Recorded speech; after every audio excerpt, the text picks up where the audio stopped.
understand what it meant. But at that time, I just carried on with my life and yeah, just lived with it, I guess. But it wasn't until I got older and had my own children that I became more curious and had questions that I needed the answers for. Why me? Who is he? And where is he? So what does it mean to be donor conceived? So this is a person born through fertility treatment using sperm that has been donated. This can be done in a clinic or a private arrangement. The sperm donor actually has no legal rights or responsibilities for the child, but the law actually changed for this on April 1st, 2005, which meant donors could no longer be anonymous, and that once that child turns 18, they have the legal right to find out who they are. But obviously this law didn't apply to me as I was born in 1997. So my sperm donor, he actually donated in 1994, and he already had a child of his own, Tommy. His wife at the time saw an advert in the newspaper for sperm donors needed. At the time, this was a new idea, as sperm donors had only been held on register since 1991. Him and his wife both know people that couldn't conceive naturally, and he decided he wanted to give back, not to them directly, but it was just his way of helping. He said he didn't get paid for this, but they covered the travel expenses. I think it was around £10. So my search to find my donor. I grew up with my mum, my stepdad, and my 4 siblings. I'm the eldest. We were a close family, but how I was conceived was always an elephant in the room, and we didn't really speak about it. So my siblings didn't actually find out how I was conceived up until a few years ago. But when I turned 20, this is when I took my own steps into finding who my donor was. When I did this, I didn't tell a soul. I went into this completely on my own. But little did I know, this was actually the start of my 8-year-long journey. So the search, where did I begin? I started this search with very little information. All I knew is that I knew why my mum chose to have a sperm donor, and I knew he was anonymous, and that is it. So I asked for help the only place I knew how, and that was Google.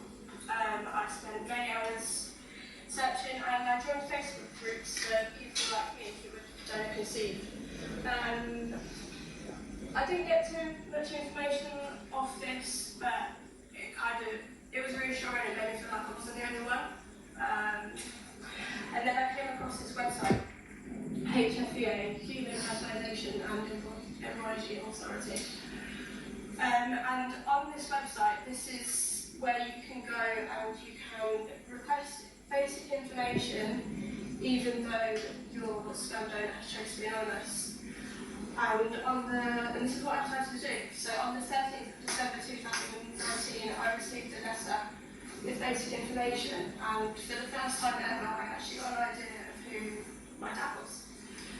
So this is actually the letter I received, and as you can see, he had blue eyes like me, brown hair like me. I found out the year he was born, and found out he had his own children, he was still a raiser, and his interest in horses. And I think this is why my mum chose it, because her interests were also horses. But fun fact, true horses don't make water, because I'm not interested in horses. And after receiving this letter, I kind of didn't know where to go from this point, because I knew he was one of us. Again, the Facebook groups, I didn't really have much to go off, so I kind of just left it there. It was always in the back of my mind, but I tried to not let it consume me. And then I actually, in November 2024, last year, I decided to make my final attempt to find my donor. And I joined a website called Ancestry, and this is where you can send off your DNA, and then on there you get matched with other people that have also done the same thing. It took 6 weeks to get my results back, and to my surprise, I actually got a really close match to me. It was my donor's dad's cousin, Simon.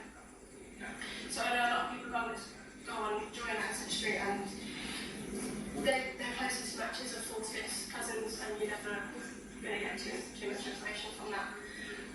So on the 10th of December, I messaged Simon, and to my amazement, he actually wanted to tell me. Simon is one of the most genuine, loveliest people I've ever come across, and I hope one day I get to meet him, and because if it wasn't for Simon, I wouldn't be where I am today.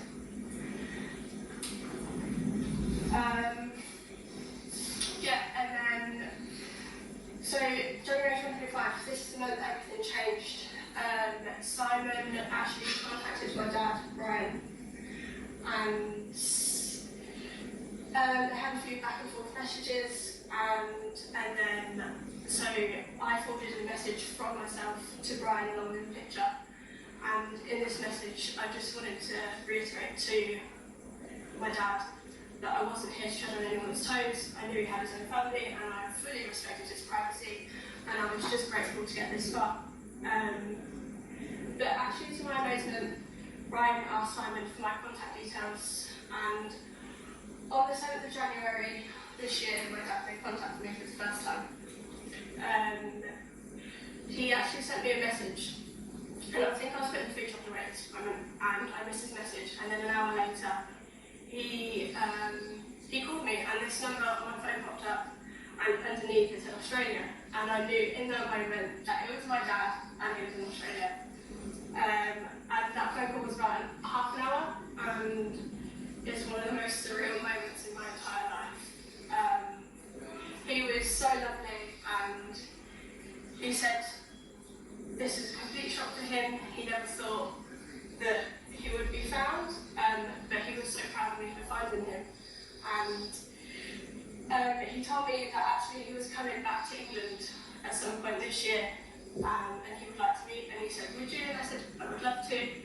And from that phone call, we have spoke every day since. And then May 2025, this is actually me and my dad. This is when he came back to England, and this was the first time we ever met. It's one of the happiest days of my life, and a day that I will never forget. And my dad carries this quote with him through life, and he's passed it on to me. And I want to share it with you all because I think it does apply to us in this room. For those who entered the room, there was a whole world to win, and we're all here, we're following our dreams. And yeah, we're going to win. I actually told my dad I was doing this presentation today, and he was very proud. And obviously this presentation is my journey and my point of view, but he's given me a message here to read out to you all. So, where do I begin? Life is a short journey, for some sadly short, for others a great experience to embrace. My journey started at a very young age, a fascination with Australia. 14 years ago, I had the opportunity to move to this beautiful country. My past was just forgotten history until January this year. A beautiful young lady contacts me, searching me for years. Why, you might ask? It's because I gave a gift 30 years ago. It was to help couples who could not conceive. Yes, I became a sperm donor. Today I'm so very proud. April stands before you, and you know what's ironic? What I did 30 years ago is no different to you sitting in this room today.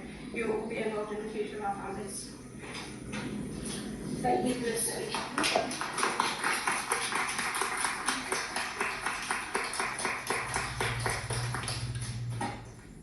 Thank you very much, Michael. That was really interesting. Anyone got any questions? Yeah. Thank you. I have a question. Yeah. So you mentioned about having 4 siblings. Were they all conceived naturally? No, they weren't. So it's just myself. I'm the eldest. My mum was single on her own, and she really wanted to start a family. She's one of these people that just wants to be a mum, and she didn't find anyone to do it with. So she went through the donation, had me, and then when she was pregnant with me, she found my sibling's dad, and he was happy to take my mum on pregnant and raise me as his own. On the letter that you showed from the HF, whatever, HSBA, yeah. and it husbands siblings? Yes. No? No, I haven't tried actually. I obviously knew that, you know, through donation, there's more than likely going to be more than one child made through that, and there is 5 others, so it's myself and 5 others. But they're not an ancestry, and some people go through life and they never actually find out they're donor conceived, and I would never want that to be me to, not that I wouldn't even know where to find them. So that you haven't been approached by anyone else saying I think I might be? Yet. Yes, yeah, maybe one day, maybe. Yeah. Yeah. But, yeah, my dad has got 2 other children, and I only met them last month actually, and they're lovely.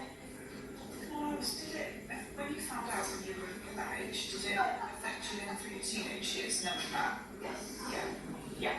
I imagine that's quite difficult. Yeah. So when you're 12, you don't really I was told it and I didn't understand what that meant. And then as you get older, you learn more, don't you? And you find out what things mean. And yeah, it did affect me. And that's why I then went on my own to find it. So did you think growing up that your stepdad was your Yes. dad? Yes. Yeah. Actually, whole world. That was Yeah. just, Yeah. Yeah. Yeah.